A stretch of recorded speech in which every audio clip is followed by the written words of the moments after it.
All right, let's go ahead and start. It's 5 o'clock, 30 January 2020. This is your Zoom session for LDR 360, Leadership Through Innovation. We are in week 3, so we're getting there. Okay.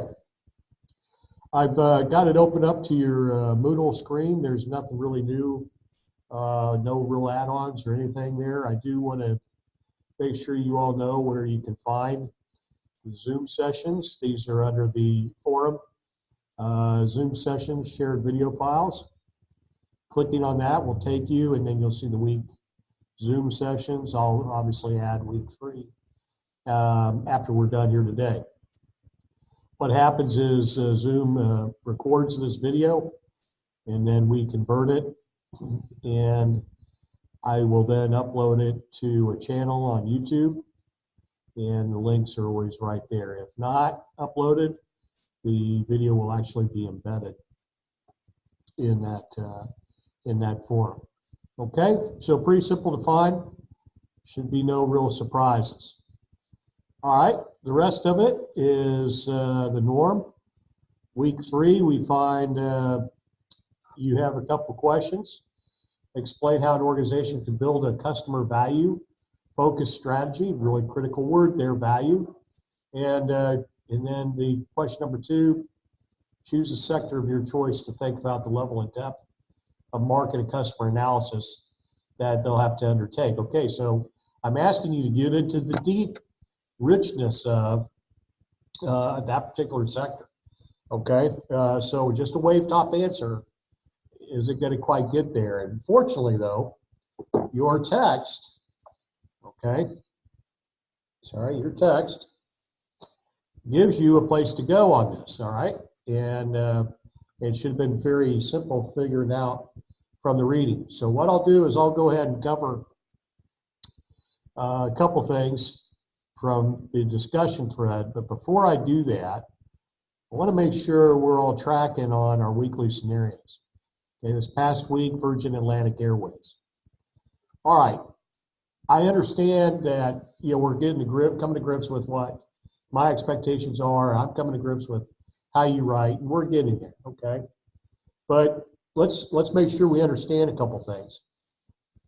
The reason that there are graded events in a course is to enable the instructor to gauge how well you have learned course material, how well you're addressing the objectives of the course. Okay, so if we answer a question and say Virgin Atlantic Airways is innovative, well, yeah, that's because we're using that as a case in the innovation class. But give me some more on that. Tell me what you've learned. And so that's why being able to relate the case to a chapter in your text, okay, is critical. Now, I don't really care which particular concept, principle, whatever you pull out of this text that you use for that particular case study.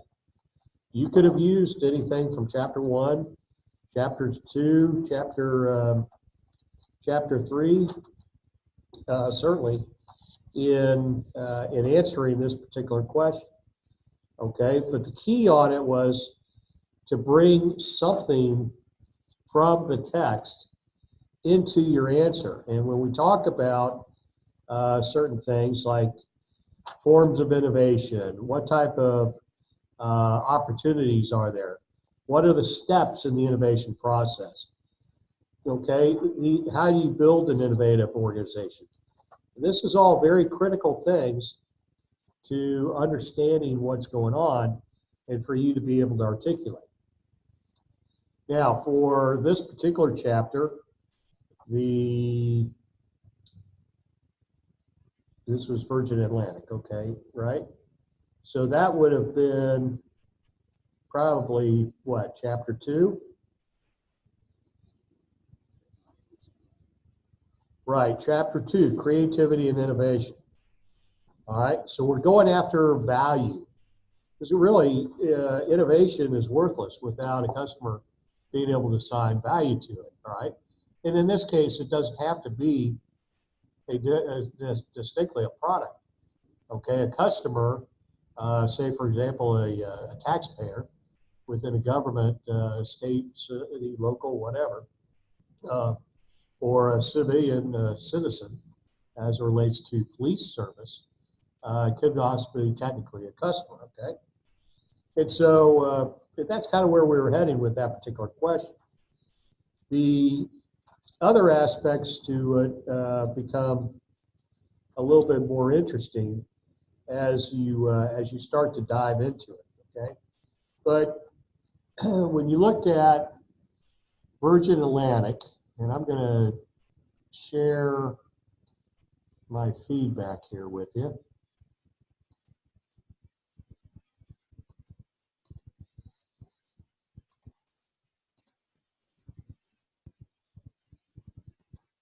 Okay.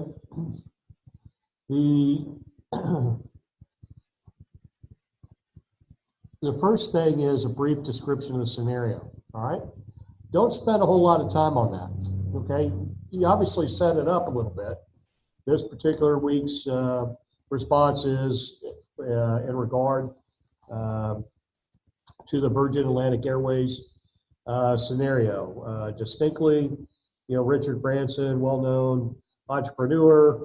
okay, and then finish it, all right? Couple sentences, 3 sentences, that's all you really need to do. Presume I've read it, because I have, okay? But you're going to treat this paragraph more as an introduction. You're setting the stage. Because what really counts here is this next paragraph. The University of Mount Olive wants you to discuss the main points concerning innovation that are specific to the concept studied in the chapter. All right? So in this particular case, we're looking for some discussion of how Virgin Atlantic Airways delivers value.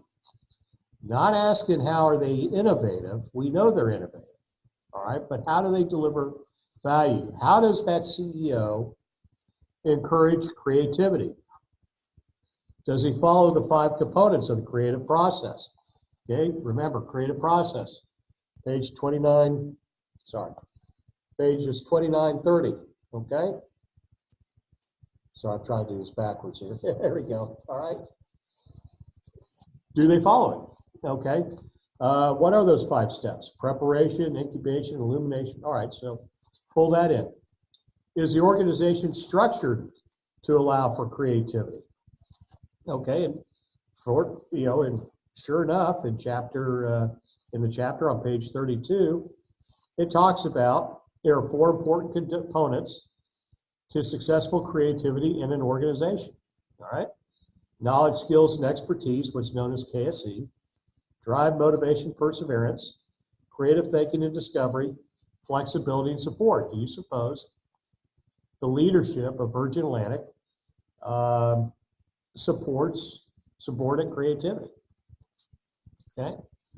Or a link between creativity and innovation, or even you could have pulled in whatever material chapter 1 through 3. But I think maybe the easier way to answer or to describe this is if you and I were talking and I asked you, what was the biggest thing you got out of reading chapter 3? What would you answer? Okay. So for each of these chapters, as you're reading the text, just jot down a note, 3 to 5 things, 3 to 5 concepts that really jumped out at you. Okay. We already talked about one in chapter 3 that is critical, open innovation. Okay, an amazing aspect. Forms of innovation, steps in the innovation process. Okay, anyway, you got a whole text full of information specific to innovation, and so that's what should be pulled in here. Okay, relate the text material to the case study. Fortunately, all or most of you have had LDR 340, right? We had case studies in leadership, so you know how to do a case study.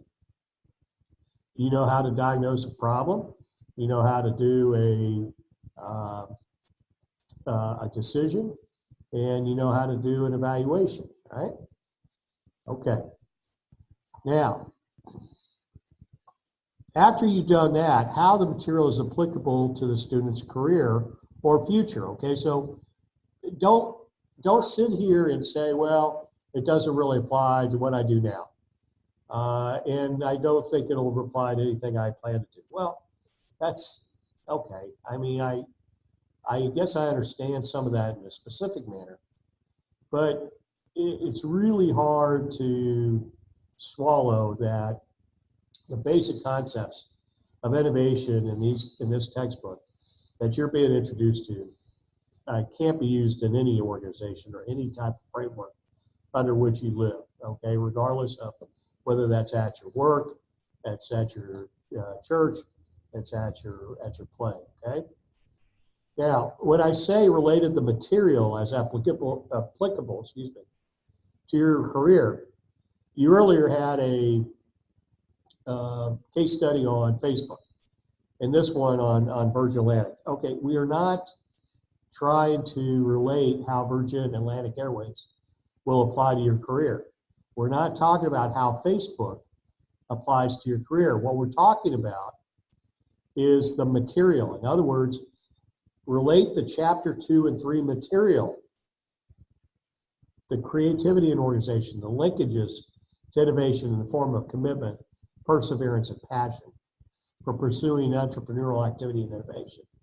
Okay, that's what we're doing. I want you to square the text material and what you derive by analyzing Virgin Atlantic to some generic lesson learned that you've experienced, okay?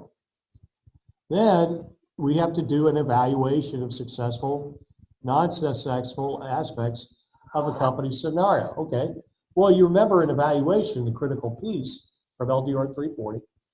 An evaluation depends on the criteria you use. If you're going to do a compare and contrast, successful, non-successful, then you have to identify 3 to 5 pieces of criteria that you're going to use to conduct that evaluation. Now, what type of class is this? Okay, well, this is a innovation class. This is a leadership class. This is not a accounting class or a marketing class. You see what I'm getting at? So if you're going to do an evaluation of successful, non-successful, then that criteria should come in the form of concepts that you've already learned in your leadership coursework. Okay, in LDR 300, you got a whole text full of it. Okay, so what are the successful, non-successful aspects as it relates to innovation in this company? What are the successful, non-successful aspects of the culture, of the communication, of the ethics, of the diversity, of the motivation, of the emotional intelligence? Anything from your previous lessons that you've learned, and being able to roll that into an evaluation is critical. Okay, you remember in LDR 340 that one of the easiest ways to do this, to make it make sense, is to pick a protagonist. All right, that is that main character that drives the story forward, right? It may be a good, maybe a bad person, who knows? Okay, but in the case of Virgin Atlantic, who's our protagonist? Okay, well, it probably, most likely would be Branson, as you identify, because that's, the main guy. It could be somebody else. The key is identify who that protagonist is, and then determine what you would advise him or her as it relates to innovation that you're learning from this text, as it relates to basic leadership that you've learned in previous coursework, okay? All right. Most of you told me that Branson is innovative. Well, okay. I mean, that's true. I would agree with you. Okay, but you're leaving it hanging out there. So we need to get in some more depth as to how that innovation is tied to providing customer value and how this allows Virgin Atlantic to have a competitive advantage over its opponents, over its competitors. Remember, the text tells you that creativity without innovation has no real value, which translated means you must provide value to the customer to retain his or her business, right? Okay, who cares how creative you are on a Big Mac sandwich if it tastes like garbage and I don't want to eat it? Okay, an extreme example, probably not a good analogy, but one that we'll go with, all right? Finally, again, I'm scrolling back up, we want you to bring the case current. So in addition to the information contained in the text, do a simple Google or internet search and bring the scenario up to date as to where the company is today.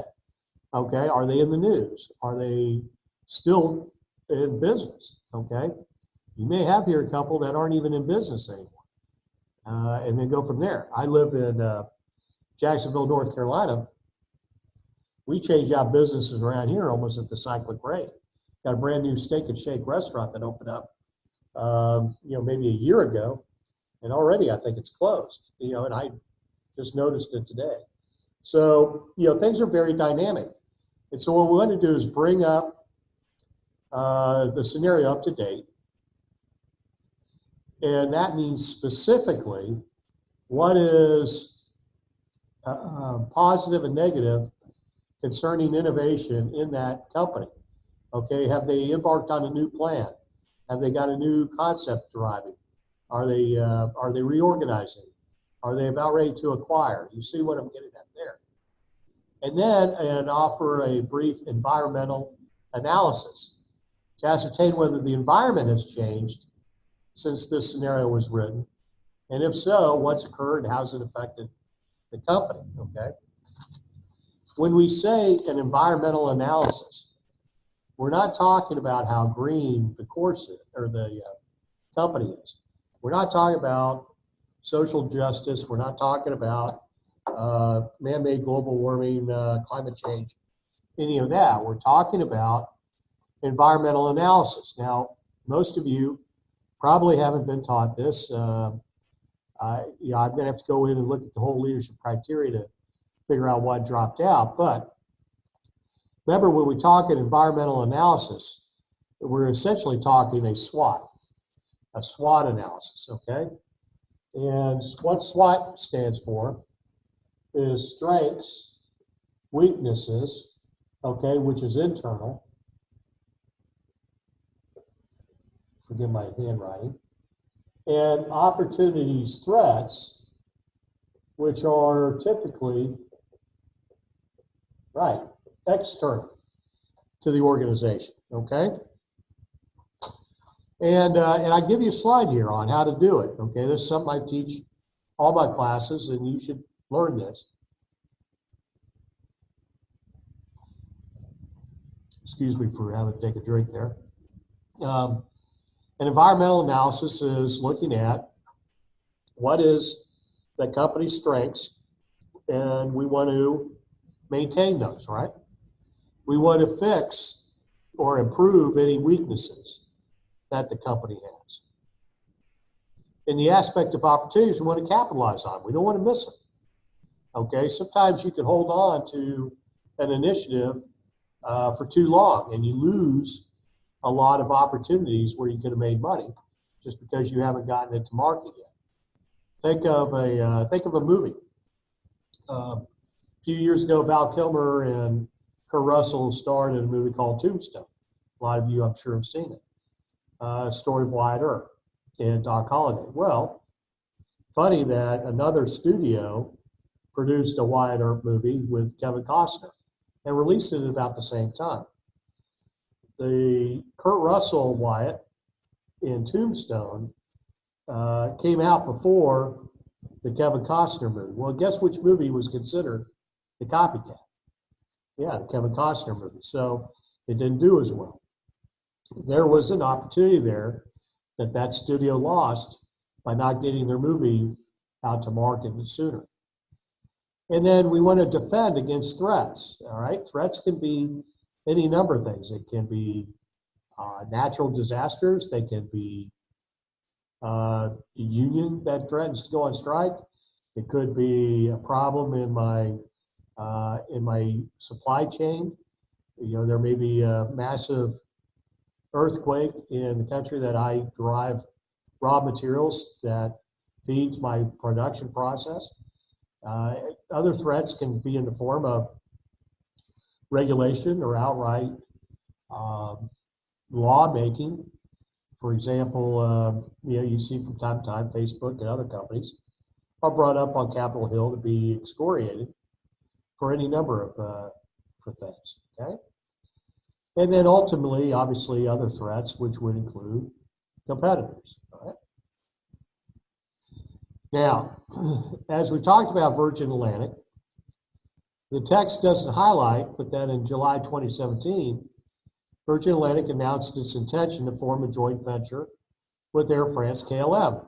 That is an aspect of innovation. We are changing the company's orientation and organization.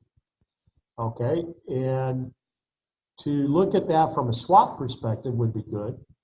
You certainly can look at it from the perspective of if Virgin Atlantic does do this joint venture with Air France KLM, give me a sense of how the culture may change. All right, do you think a culture in an organization changes with the merger acquisition with another company?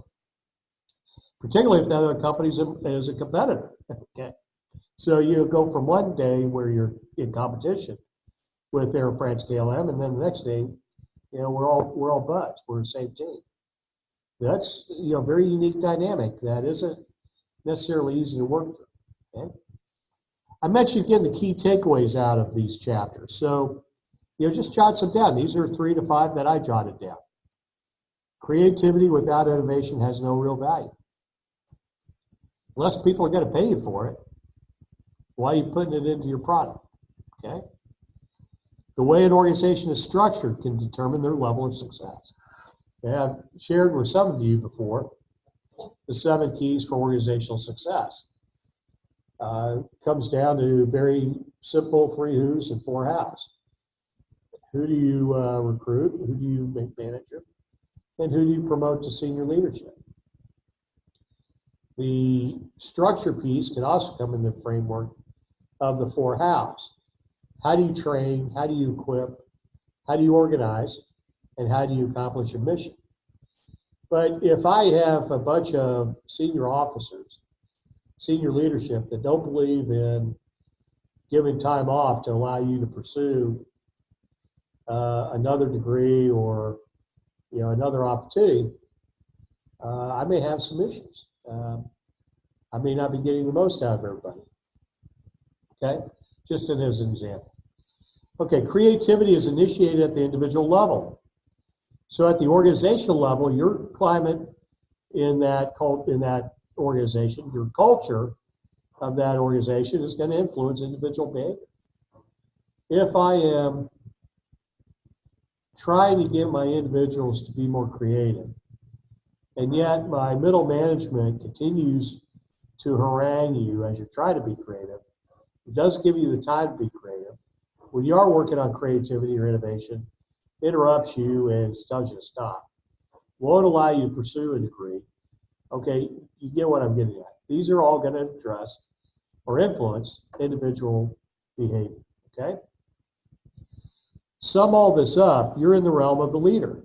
Okay, it is the responsibility of senior leadership in any organization to ensure that strategy integrates entrepreneurship and innovation with inspiration and motivation of all the individuals and teams. Okay, create, and I'm using my fingers for quote marks, and innovate, doing it again, are the buzzwords, all right?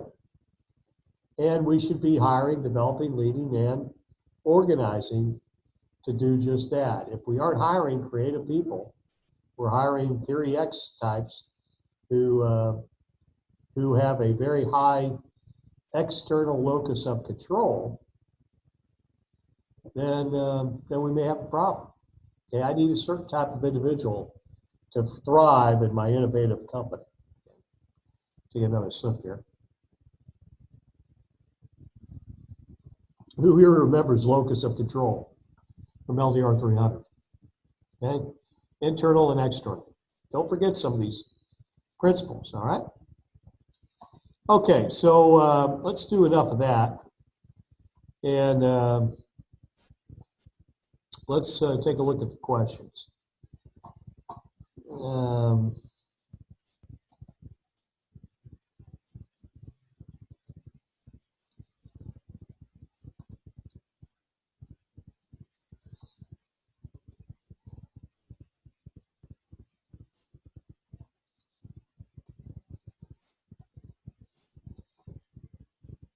Hang in there with me. I'm trying to get this done here for you. Okay.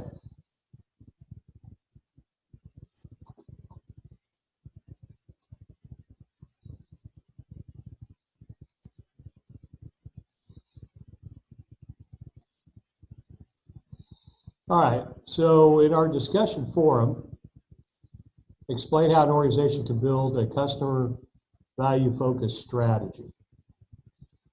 Well, the way this works is, this isn't an easy, question, to be sure.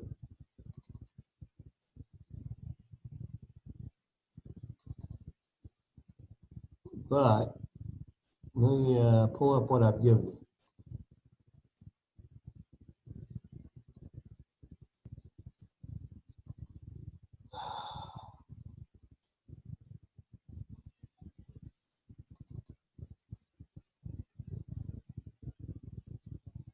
Okay. So let me close out a couple files here.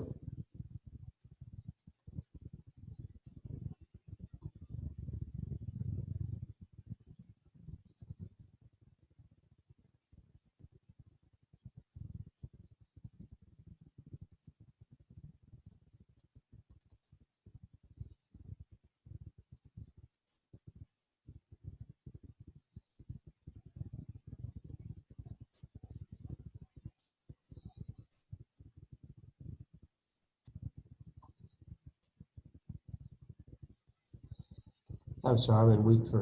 I apologize. All right. Here we go.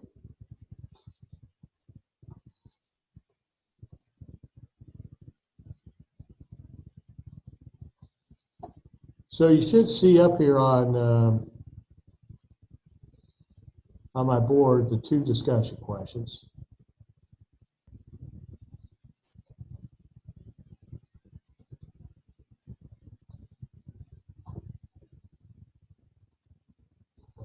All right. Let's make sure we can share that. Okay, so the first question was explain how an organization could build customer value-focused strategy. Well, the first thing is what is that? And so as you looked in your text, and particularly page 78, we find some real pearls here to help us understand this, okay? And that is customer value focused strategy must deliver increasing satisfaction to consumers. Okay, innovative companies never make the same mistake twice. And most importantly, they learn from it all. All right, you have to be creative to develop innovation. And the core of the innovation has to be what the customer wants. All right, well, good. Let's figure that out then. How do we know what the customer wants? And a lot of you in your answers hit on it. Okay, we're going to use some market-based surveys. Once you buy a particular item from us, we'll include a card, 3x5 card, prepaid for mailing, and all you have to do is just fill out a couple words and let me know. But what we're trying to drive is, how is the customer deriving value from our product? Well, a customer value focused strategy wouldn't necessarily have to find effective ways to evaluate the customer and their needs, wants, and desires. In particular, you're going to want to do it between now and out to 5 years. Why do I say out to 5 years? Well, remember your mission and vision requirements, okay? You have a mission statement, enduring principle statement as to what you are. Vision is where you're taking that organization 3 to 5 years out. And the strategy that you develop is what's going to get you there. Okay, this is your realm as leaders, all right? You're the one who does this. And it is very difficult. So where does this particular company, whatever we called it, want to be in 3 to 5 years? Okay, well, if I say, hey, I know they want to be in Maui, okay, testing this unmanned aerial vehicle we just had out there, then okay, then that sounds like a pretty good vision statement, all right? Additionally, your text will tell you that a customer value focused organization derives innovation, okay? And innovation becomes the means to satisfy an unmet demand of the customer, okay? So your customer may be doing good, spending money, but they're getting more and more dissatisfied. And there eventually becomes a proverbial straw that breaks the back. So you got to make sure as a leader that your organization has structures and systems that empower your folks to innovate. Okay, do you have a mechanism for me to bring something from, essentially it was a night dream where I sketched down some ideas into fruition, and many companies have. Okay, Google does it, 3M did it, and it was quite frankly funny because you would read about these guys doing things on the company dime. For example, the inventor posted, I got a couple nice bonuses from Chrysler, you know, $500, 5,000, whatever it was. But think how many Post-its have been sold, okay, and that he would have had a royalty on. Okay, second question says, choose a sector to think about the level and depth of market and customer analysis that an innovative entrepreneur organization needs to undertake in order to remain competitive. All right. Well, this question requires you to do a little thinking, okay? Particularly on what you read in chapter 5. Note that what we mean by sector is how it's defined. A sector is one of the few general segments within an economy in which a large group of companies can be categorized.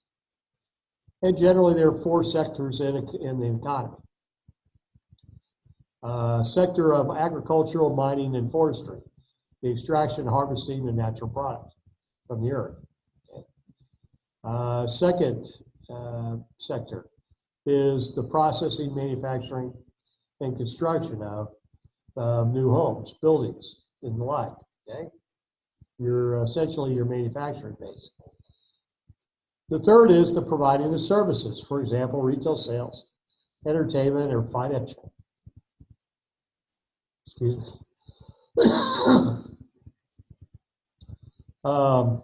Financial services. So, you know, how is Wells Fargo innovating lately? I tell you, they better be doing a whole hell of a lot because they sacrificed their integrity, and now they're having to build back from that. Excuse me. All right. Generally, there are 4 sectors in an economy. There's the extraction and harvesting of natural products from the earth. This is your agriculture, this is your mining, this is your forestry. Generally, there is a sector that is the processing, manufacturing, and construction of goods. Okay? The third type is more related to your discipline type of coaching, if you will. The providing of services such as retail sales, entertainment, financial services. Okay, again, I'm more of a leadership fan. I like that term a little better. I think it makes it easier to use. And so let's go with that. And then the final sector would be the pursuit of intellect. So all of the universities and schools and the like.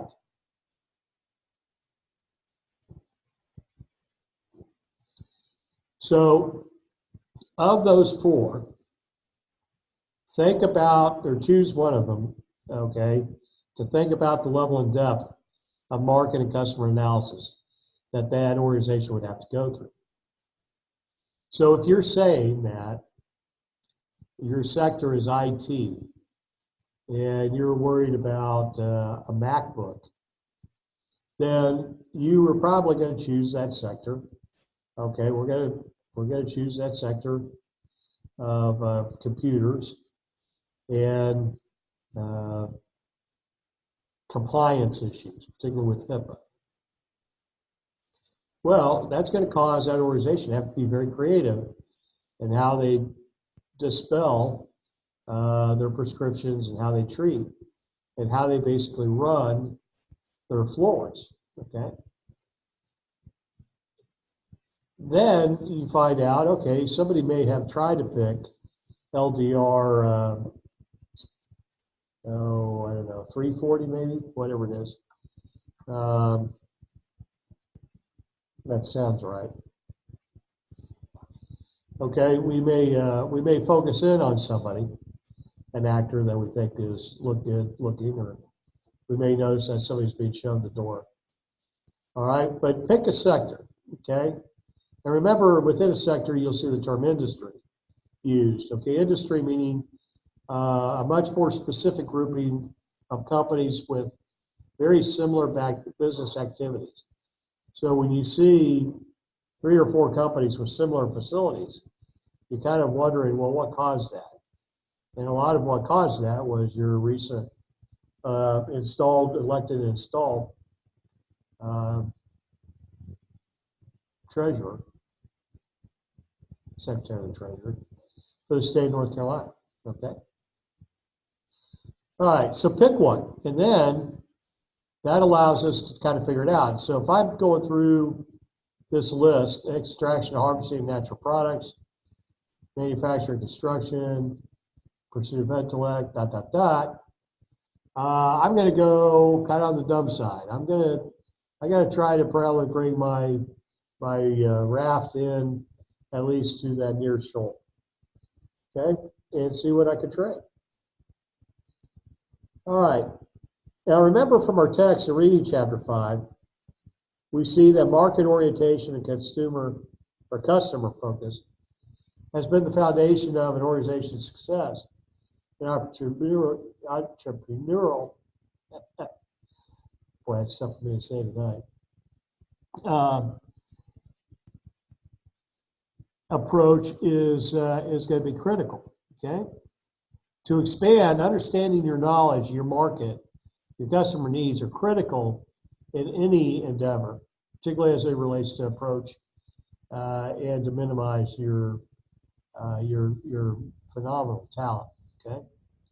From an organizational perspective, it is best to usually find an approach that takes you within,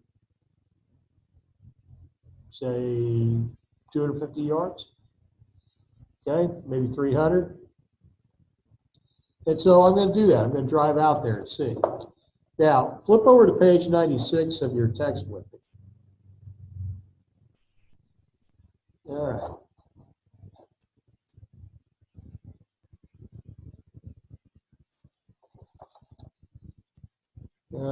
96 to 100.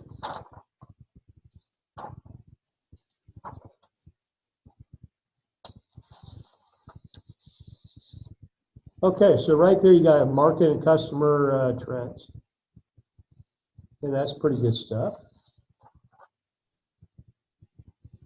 And you're seeing a basic Star Trek document. And whether that's what will be seen or how that's different as soon as we get that new vehicle, I guess we'll find out. All right. So at some point, this officer decided to kid up and hang out with Secretary Kelly. All right. Well, how good of a job did you do? I don't think he did a really good job at all. And a lot of people get up close to him, up to his client. Okay. But as you go through page 96 to 100, and you look at page 97, which has figure 5.2, you can focus on market analysis, all right? And then you would lay out that market analysis as far as you see it. You would have market size, okay? And that one we can do today, or we'll be able to do in the future. Market trends and growth rates. And just to make sure nobody feels left out, we're going to talk out dimensions of the market analysis, market size, trends, growth rate, profitability, key factors, key success details. Wow. All right. So when we drill in, we find these aspects can be found in product quality, within the pricing schemes, how the shoppers around give us vignettes. Can we determine how we're doing by just asking people? Sure. So this whole little scenario that we've been doing over the last couple of months, where you're doing a problem and diagnosis of a field opportunity, is critical, okay? And hopefully something that's enjoyable, okay? All right. I think that's going to be just about it. 5:40, so I probably need to let some of you go. Again, I'll keep an eye out for the quiz. Those of you that have taken the week 3 quiz already, there's about half a dozen of you, and you've scored very well. I don't see any major issues here. So I'm going to ask that you keep it up. You're going to post in the same place, as always. And I wish everybody the absolute best.